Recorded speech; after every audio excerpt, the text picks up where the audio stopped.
nakigtambayayong karon ang probinsya Sugbo sa Vicente Soto Memorial Medical Center o Cebu Normal University Medical School kun CNU Medical. Kini aro hisgutan kung unsaon pa pagsuporta ang kini mga medical scholar nga iyahang suportaan diri mismo sa probinsya Sugbo. Ang kinasgutan nga inisyatiba kabahin sa priority agenda ni Governor Pamela Pambari 4 pagpalig-on sa healthcare program o ingon man pagpadaghan pa sa mga healthcare professionals diri mismo sa probinsya Sugbo. Ubos siyang administrasyon ang Capital Peso Health Consultant kasi Dr. Nikki Catalan kinsa mitambong usab sa panagtagbo tali ni Governor Baricuatro, Provincial Board Member Dr. Stanley Caminero o Provincial Board Member Nelo Olinsino.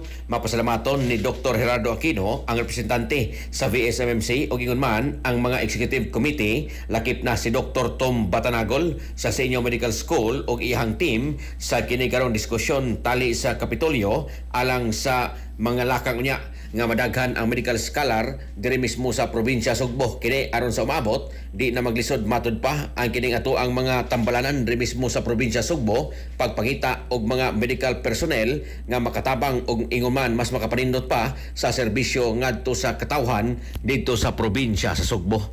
Sa ato mga katropa diha nga nagkalubog og naghanap ang pananaw, inom kanunay og Vision X Plus of Gel Capsule gumikan kay kini kumpleto sa mga phytonutrients nga mo protektar sa itong mga mata. Ano na kinilutin? Beta-carotene, vitamin E o zeaxanthin.